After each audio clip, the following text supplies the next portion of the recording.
തീയിൽ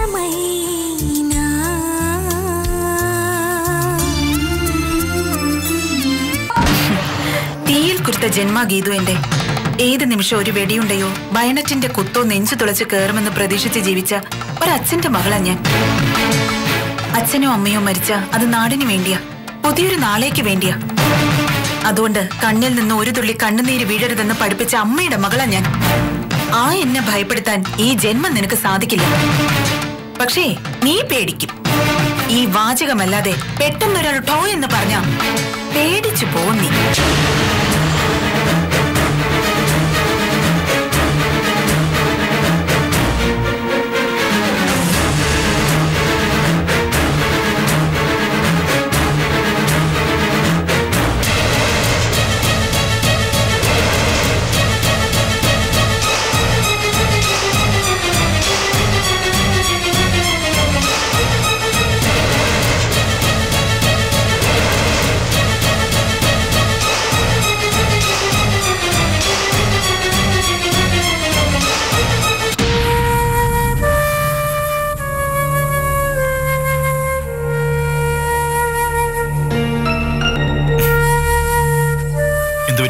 നിന്റെ മുഖത്തൊരു വാട്ടം.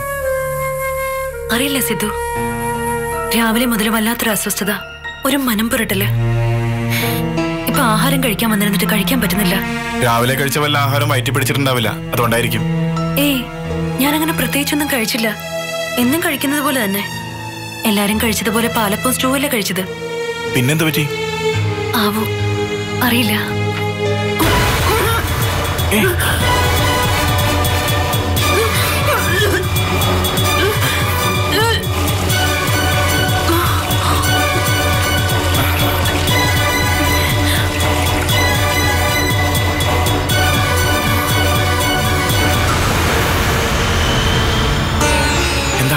എന്താ മനസ്സേ?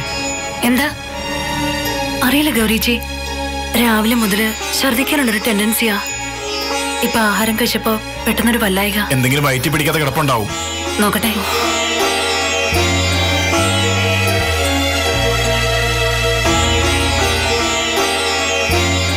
എന്തെങ്കിലും വയറ്റി പിടിച്ചു കിടക്കുന്നതാണെങ്കിലോ? എന്നുവെച്ചാ സംശയം എന്താ? ഈ വിളർച്ച വോമിറ്റിംഗ് ടെൻഡൻസിയൊക്കെ സാധാരണ പ്രഗ്നൻസിയുടെ തുടക്കത്തിലുണ്ടാവുക.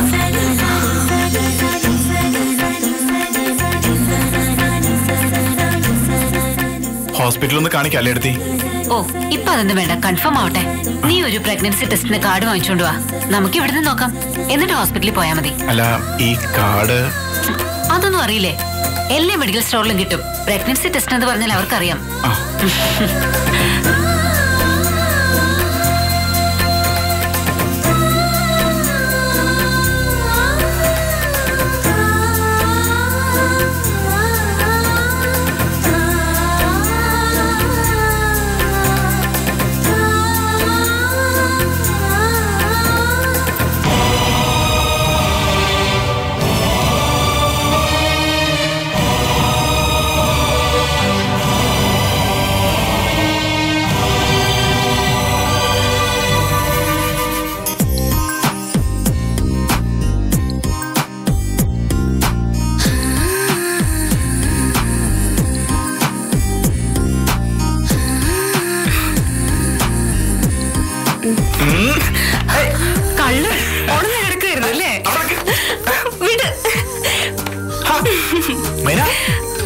അതെ, എനിക്കൊരു കാര്യം പറയാനുണ്ട്.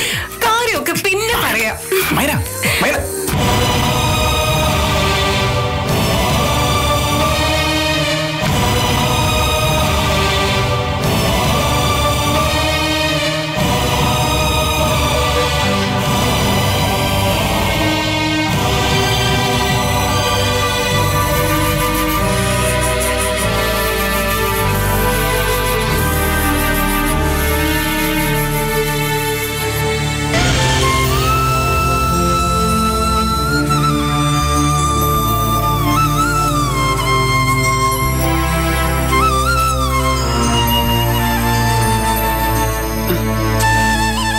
മോളെ, ദേ ഇന്നു മുതൽ ഇത് റൗണ്ട്സ് കുടിക്കണം.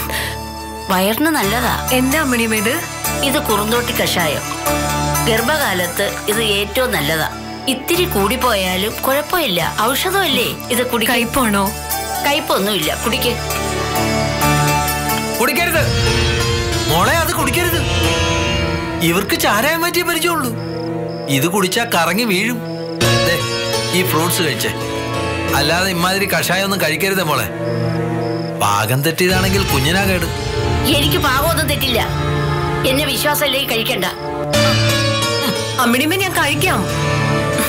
കണ്ടോ, അമ്മിണിയമ്മയ്ക്ക് സങ്കടമായി. ഏയ് അതൊക്കെ മാറിക്കോളും. ഞാൻ വെറുതെ അവരെ ചൂടാക്കാൻ പറയുന്നല്ലേ. മോളിത് കുടിച്ചോ. അവര് മാറ്റുന്ന ചാരായത്തിന്റെ കൂട്ടേ കൃത്യമായിരിക്കും. ഞാൻ കുടിച്ചിട്ടുണ്ട്. അതുപോലെ തന്നെ ആയിരിക്കും ഇതും. പച്ചമരുന്നിന്റെ കൂട്ട് തെറ്റില്ല എന്ന് അവര് പറഞ്ഞാൽ തെറ്റില്ല. എന്ന് വെച്ച് ഞാൻ കൊണ്ടുവന്ന ഫ്രൂട്ട്സ് കഴിക്കാതിരിക്കരുത്.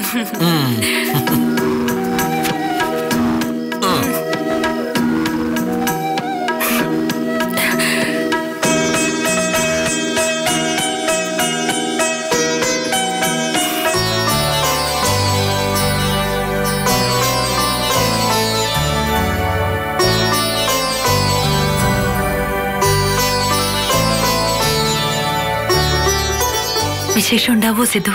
ഉണ്ടാവും. അങ്ങനെയല്ലേ പ്രതീക്ഷിക്കേണ്ടത്. അതെ, ഒരുപാട് പ്രതീക്ഷിച്ച നടക്കുന്നാണോ നടക്കില്ലെന്നാണോ? അങ്ങനെയൊന്നും ഇല്ല മനസ്സേ. ഒരുപാട് പ്രതീക്ഷിക്കരുത്, നടക്കില്ല എന്ന് പറയും ചിലര്. വാനോളം മോഹിച്ചോളൂ, കുന്നോളം കിട്ടുമെന്ന് മറ്റു ചിലര്. പ്രതീക്ഷ ലക്ഷ്യമായിരിക്കണം. അങ്ങനെ പ്രവർത്തിക്കുന്നവർക്ക് പ്രതീക്ഷയ്ക്കപ്പുറം ദൈവം തരുമെന്നും പറയുന്നുണ്ട്. ഇതില് ഏതാ ശരിയെന്ന് ചോദിച്ചാൽ അവസാനത്തേതെന്ന് ഞാൻ പറയൂ. ആഗ്രഹിക്കുക, പ്രതീക്ഷിക്കുക, പ്രവർത്തിക്കുക. അതിനപ്പുറം തരും ദൈവം. വേണ്ടെന്ന് പറഞ്ഞാലും സ്വപ്നങ്ങൾ കാണുന്നൊരു മനസ്സാ എന്റെ. സ്വപ്നങ്ങളും ആഗ്രഹങ്ങളും ഒക്കെ സാധ്യമായിട്ടുണ്ട് താനും. സിദ്ധുവിനെ ഇഷ്ടപ്പെട്ട് തുടങ്ങിയത് മുതൽ സിദ്ധുവിന്റെ കൂടെയുള്ള ജീവിതം അല്ല ഞാൻ സ്വപ്നം കണ്ടത്. സിദ്ധുവിന്റെ കുഞ്ഞുങ്ങളെ വളർത്തുന്നത്, അവരെ കൊണ്ട് സിദ്ധുവിനെ അച്ഛാന്ന് വിളിപ്പിക്കുന്നത്, അവരെ ശാസിക്കുന്നത്, ലാളിക്കുന്നത്, അങ്ങനെ ഒരുപാട് കാര്യങ്ങൾ. എല്ലാ അമ്മമാർക്കും ഉണ്ടാവും അത്ര സ്വപ്നങ്ങള്. ഇതാ നിന്റെ അച്ഛനെന്ന് കുഞ്ഞിനോട് പറഞ്ഞു കൊടുക്കുമ്പോൾ അഭിമാന സ്വപ്നം കാണാത്തവരായി ഒരു പെണ്ണുണ്ടാവില്ല. അത് ശരിയാ. പക്ഷേ തിരിച്ചുകൊണ്ടൊരു കാര്യം, എന്റെ ഭർത്താവാണ്, എന്റെ കുഞ്ഞിന്റെ അച്ഛനാണെന്ന് 4 പേരോട് പറയുമ്പോ അങ്ങനെ കാണിച്ചു കൊടുക്കാൻ യോഗ്യതയുള്ളൊരു ഭർത്താവും കൂടി ആയിരിക്കണം. അല്ലാതെ അർജുനെ പോലെ ഒരാളായിരിക്കരുത്.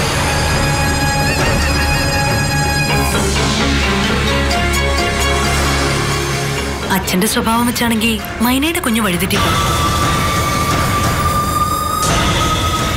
ആണാണെങ്കിൽ വല്ല ക്രിമിനലും ആവും, പെണ്ണാണെങ്കിൽ കണ്ടമാനം നടക്കുന്ന സ്വഭാവമായിരിക്കും. അല്ല,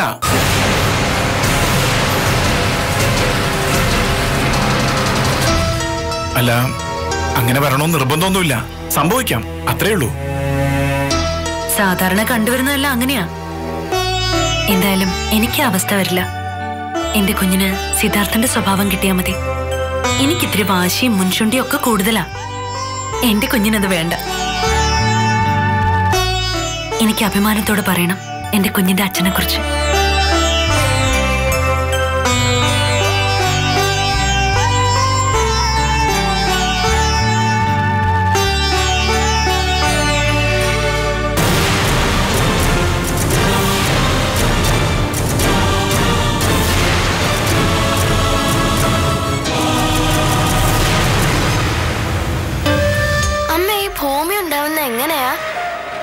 ഈ പ്രപഞ്ചത്തിലെ എല്ലാം സൃഷ്ടിച്ചത് ദൈവമാണ്.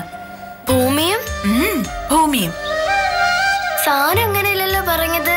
കാലാകാലങ്ങളിൽ രൂപപ്പെട്ടു വരുന്ന ഗ്രഹങ്ങളിൽ ഒന്ന് മാത്രമാണ് ഭൂമി. അതാരും ഉണ്ടാക്കിയതല്ല, തന്നെ ഉണ്ടായെന്നാ പറഞ്ഞേ. ആരാ നിന്റെ സാറ് ഇത്തരം ദൈവദോഷങ്ങളൊക്കെ പഠിപ്പിക്കാൻ? സാറിന് എല്ലാ കാര്യങ്ങളും അറിയാം. എന്ത് സ്നേഹാണെന്നറിയോ? എന്നെ വലിയ ഇഷ്ടാ. അത് മോള് ക്ലാസ്സിൽ ഫസ്റ്റ് ആയതുകൊണ്ടാ. എപ്പോഴെങ്കിലും സെക്കൻഡ് ആയി പോയാ സാറിന് ഇഷ്ടക്കുറവുണ്ടാവും. അല്ല, ഒന്നും പഠിക്കാത്ത കുട്ടികളെ സാറിന് ഇഷ്ടാ. ഏതെങ്കിലും ഒരു കാര്യത്തിൽ കഴിവില്ലാത്ത ആരും ഉണ്ടാവില്ല എന്ന് സാറ് പറഞ്ഞു. കുറച്ചു ദിവസം ആയാലും പുതിയ സാറിനെ കുറിച്ച് പറയുന്നു. വേറെ ആരെ കുറിച്ച് ഇങ്ങനെ പറയുന്നത് കേട്ടിട്ടില്ല. നല്ല സുന്ദരൻ സാറാ. അമ്മയെ കാണണമെന്ന് പറഞ്ഞു. എന്നെയോ? എന്തിന്? സാറ് എല്ലാവരുടെയും അച്ഛന്റെയും അമ്മയുടെയും പേര് ചോദിച്ചു. എനിക്ക് മാത്രം അമ്മയുടെ പേരേ അറിയത്തുള്ളൂ. അച്ഛന്റെ പേര് ചോദിച്ചപ്പോ എനിക്ക് അമ്മ മാത്രമേ ഉള്ളൂ എന്ന് പറഞ്ഞു. അപ്പൊ പിള്ളേരെല്ലാം ഒറ്റ ചിരി. എനിക്ക് സങ്കടം വന്നു. ഞാൻ കരഞ്ഞപ്പോ സാറ് പറഞ്ഞു അമ്മ മാത്രം മതി, അമ്മയാണ് ദൈവമെന്ന്. ശരിക്കും ആരാ അമ്മ? എന്റെ അച്ഛൻ. എല്ലാ പിള്ളേർക്കും അച്ഛനും അമ്മയുണ്ട്, എനിക്ക് മാത്രം എന്റെ അമ്മ മാത്രം. മോൾക്ക് അമ്മ മാത്രം മതി. അച്ഛനുണ്ട്, പക്ഷെ അമ്മയെ ഉപേക്ഷിച്ച അച്ഛനെ മോൾക്ക് എന്തിനാ? അമ്മ മാത്രം മതി. ഞാനൊരു കാര്യം ചോദിച്ചാൽ അമ്മ സത്യം പറയോ? എന്താ? ഇവിടത്തെ വേണു അങ്കിളാണോ എന്റെ അച്ഛൻ?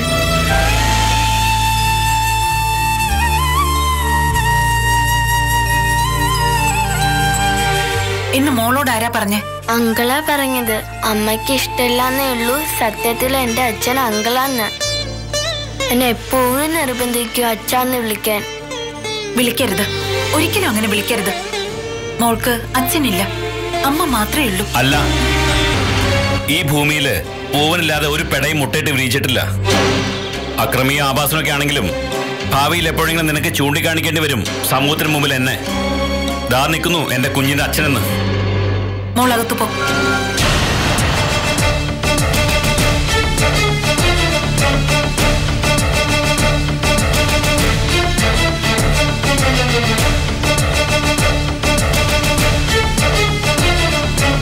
എവിടുന്ന് വന്നു ഇപ്പൊ ഇങ്ങനെ ഒരു അച്ഛൻ?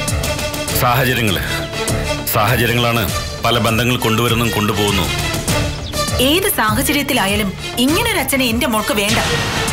ആഗ്രഹിച്ചിട്ടുണ്ട്, പലപ്പോഴും കൊതിച്ച് കാത്തിരുന്നിട്ടുണ്ട്. എന്റെ മോളെ കാണണമെന്നും പറഞ്ഞു ഓടി വരുന്ന വേണുവേട്ടനെ. എന്റെ കുഞ്ഞാണെന്ന് നട്ടല് നിവർത്തി നിന്ന് പറയുന്ന ഒരു അച്ഛനെയായിരുന്നു എന്റെ മോൾക്ക് ആവശ്യം. അല്ലാതെ ഒരു കാമുകിയെ ഒഴിവാക്കാൻ വേണ്ടി ഗതികേട് കൊണ്ട് സ്വന്തം കുഞ്ഞിനെ മകളായിട്ട് അംഗീകരിക്കുന്ന നട്ടല്ലില്ലാത്ത ഒരാളെ അല്ല. നിനക്ക് എന്ത് വേണമെങ്കിലും പറയാം, പന്തിപ്പം നിന്റെ കോട്ടില. അതെ, ജീവിതം നിങ്ങൾക്ക് എന്നും ഒരു തലപ്പന്ത് കളിയാ. തോൽക്കുമെന്ന് തോന്നിയാ സ്വന്തം കോർട്ടിലേക്ക് പന്ത് എത്തിക്കാൻ വേണ്ടി എത്ര വേണമെങ്കിലും തരം താഴും, ആരുടെ കാലം പിടിക്കും. മറിച്ച് ജയിക്കുമെന്ന് ഉറപ്പായ ആരെയും ചവിട്ടി പുറത്താക്കും. ഇനി അതിനൊന്നും അംബിക നിന്ന് തരില്ല. സങ്കടവും സഹതാപവും പറഞ്ഞ എല്ലാം മറന്ന് സ്നേഹിച്ചു പോകുന്ന അംബിക മരിച്ചു.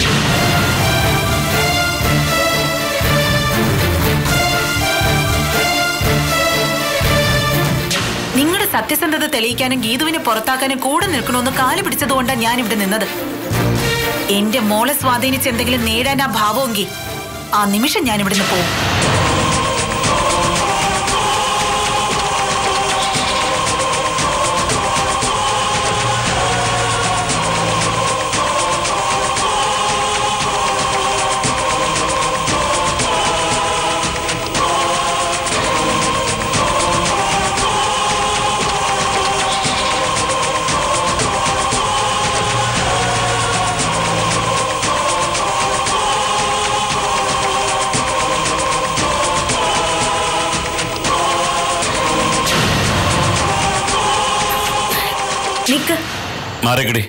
ഇല്ല, എനിക്ക് ചില കാര്യങ്ങൾ അറിയണം. നീ ഒന്നും അറിയണ്ട, മാറിങ്ങോട്ട്. വേണു, എന്താ ഇവിടെ നടക്കുന്നത്? ഇറങ്ങിപ്പോടി, അല്ലെങ്കിൽ ഇവിടെ പലതും നടക്കും. ഒരു ചുക്കും നടക്കില്ല. എനിക്ക് എന്റെ കാര്യം അറിയണം. എന്തറിയാനാ? വേണു അംബികയോടും കുഞ്ഞിനോടും അടുക്കുന്നതൊക്കെ ഞാൻ അറിയുന്നുണ്ട്. ഉണ്ടല്ലോ, നന്നായി. അല്ലെങ്കിൽ ഞാൻ അറിയിക്കാനിരിക്കുന്നു. ഞാനേ ഇനി എന്റെ ഭാര്യയുടെയും കുഞ്ഞിന്റെയും കൂടെയാ. അപ്പൊ ഞാനോ? ചേടാ, ഇതെന്ത് കഷ്ട. നീ നിന്റെ വീട്ടിൽ പോടി വണ്ണേ. ഞാൻ ഗർഭിണിയല്ലേ? അതുകൊണ്ട് ഗർഭിണികളെ നിന്റെ വീട്ടിൽ കയറ്റൂലേ? ഇത് വേണുവിന്റെ കുട്ടിയാണ്. കോപ്പാണ്. ഞാൻ തെളിയിക്കും. നീ ഒലത്തും. ഇറങ്ങിപ്പോടി. അംബികയെ വേണു ഉപേക്ഷിക്കില്ല എന്നുള്ളത് തീർച്ചയാണോ? അതെ. എന്നെ സ്വീകരിക്കില്ല എന്നുള്ളതും തീർച്ചയാണോ? സംശയിക്കേണ്ട, ഒരിക്കലും സ്വീകരിക്കില്ല. അങ്ങനെ പറഞ്ഞാലും ഞാൻ പ്രതീക്ഷിച്ചിരിക്കും. അവസാന നിമിഷം വരെ പ്രതീക്ഷിച്ചിരിക്കും. എന്നിട്ടും വേണു എന്നെ സ്വീകരിച്ചില്ലെങ്കിൽ ഞാനൊരു കുപ്പി ആസിഡ് വാങ്ങിക്കും. വല്ല വിഷവും വാങ്ങിച്ച് കഴിച്ചാ പോരെ? ആസിഡ് കഴിച്ചാൽ പെട്ടെന്നൊന്നും ചാവൂല. കഴിക്കാനല്ല, മുഖത്തും ശരീരത്തും ഒഴിക്കാൻ. അത് വേണോ? വികൃതമായി പോവും. അതിനെന്താ, എന്റെ ശരീരത്തല്ലല്ലോ. പിന്നെ എന്നെ കെട്ടിയില്ലെങ്കിൽ അംബികയുടെ കൂടെ ജീവിക്കാതിരിക്കാൻ ഉറങ്ങിക്കിടക്കുമ്പോ വേണുവിന്റെ മുഖത്തും ദേഹത്തും ഞാൻ ആസിഡ് ഒഴിക്കും.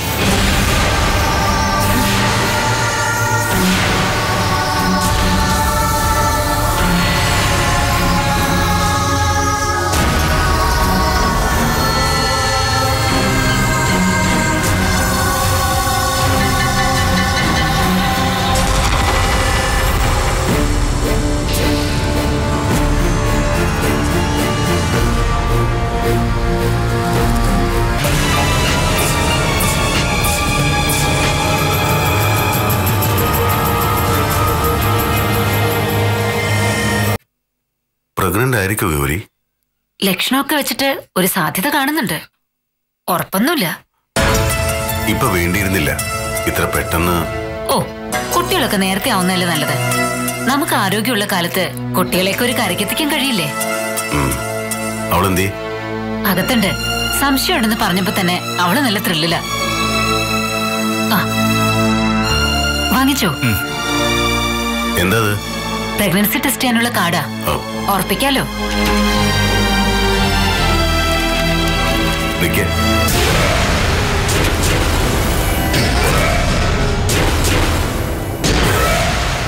എല്ലാം കൊണ്ടും നീ എന്നെ തളച്ചു അല്ലേ? ഹരിയേട്ടാ, ഞാൻ എന്ത് ചെയ്യുമെന്ന് എനിക്കൊരു രൂപം കിട്ടുന്നില്ല.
ഗൗരിച്ചി?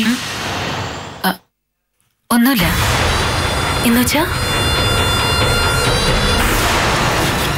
പ്രഗ്നൻസി ഒന്നുമില്ല, നെഗറ്റീവാ.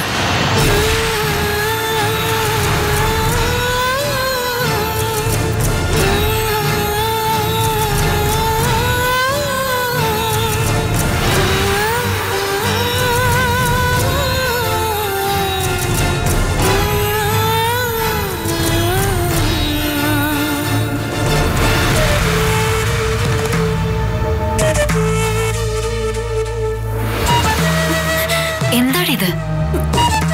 കല്യാണം കഴിഞ്ഞിട്ട് 1-2 വർഷം ആയതുപോലെ സമയം കിടക്കല്ലേ നീ? ഇതൊക്കെ സർവ്വസാധാരണയാ. Just take it easy.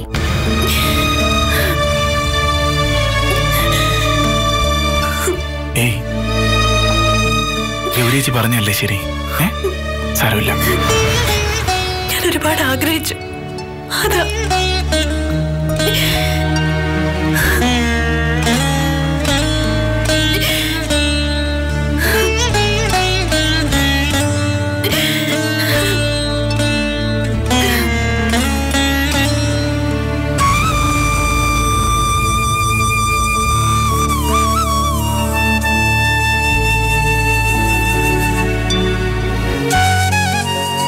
എന്തായി ആലോചിക്കുന്നേ? ഒന്നുമില്ല. ഗർഭിണിയായിരിക്കുമ്പോ ഒരുപാട് നല്ല കാര്യങ്ങൾ ആലോചിക്കണം. വയറ്റി കിടക്കുന്ന കുഞ്ഞിന് എപ്പോഴും സമാധാനം കിട്ടണം. നല്ല കാര്യങ്ങൾ എന്താ അമ്മണിയമ്മേ എനിക്ക് ആലോചിക്കാനുള്ളത്? നല്ലതൊന്നും നടന്നിട്ടില്ല ഇതുവരെ. ഇനിയായിരിക്കും നല്ലത് വരാനുള്ളത്. കുഞ്ഞിന്റെ കാൽവരവ് നല്ലതിനായിരിക്കും. ഇപ്പൊ മോള് ഒന്നും ചിന്തിക്കണ്ട. മോക്ക് അമ്മണിയമ്മ എന്താ ഉണ്ടാക്കി തരേണ്ടത്? മോക്ക് എന്തെങ്കിലും കഴിക്കാൻ ആശയുണ്ടാകില്ലേ? എനിക്ക് പ്രത്യേകിച്ച് ഒന്നും വേണ്ട. വിശക്കുമ്പോ കഴിക്കാൻ എന്തെങ്കിലും. ഉറക്കം വരുമ്പോ കിടക്കാൻ ഒരിടം. അതിൽ കൂടുതലൊന്നും ആഗ്രഹിച്ചിട്ടില്ല. അങ്ങനെയൊന്നും പറഞ്ഞാ പറ്റില്ല. എന്താ വേണ്ടെന്ന് പറഞ്ഞേ പറ്റൂ. ഞാൻ ഉണ്ടാക്കി തരാം. ഇവര് ചുമ്മാ പറയുന്ന മോളെ. ഒരു വസ്തു ഉണ്ടാക്കി തരില്ല. വെറുതെ ഈ പറച്ചിലേ ഉള്ളൂ. നല്ല പച്ച മാങ്ങ മുളകും ഉപ്പും പുരട്ടിയതാ. അതൊന്നും മോക്ക് വേണ്ട. നിങ്ങളൊന്ന് വെറുതെ ഇരി. പച്ചമാങ്ങ ഇഷ്ടമല്ലാത്ത ഒരു ഗർഭിണി ഈ ലോകത്തില്ല.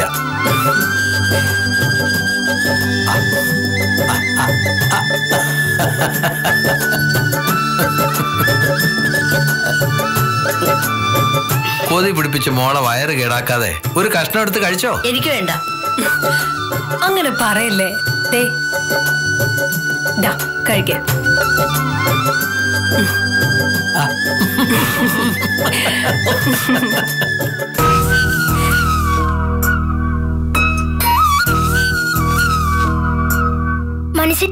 മനുഷ്യക്ക് എന്ത് പറ്റി? ഒന്നുമില്ല മോളെ. അല്ലല്ലോ, അമ്മ പറഞ്ഞാല് ചീറ്റയ്ക്ക് പനിയാണെന്ന്. ചെറിയ പനി. ഇല്ലല്ലോ, ചൂടില്ലല്ലോ.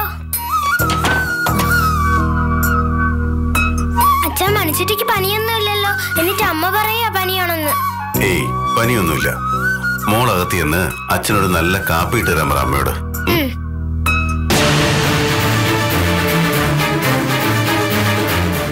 വിഷമായോ?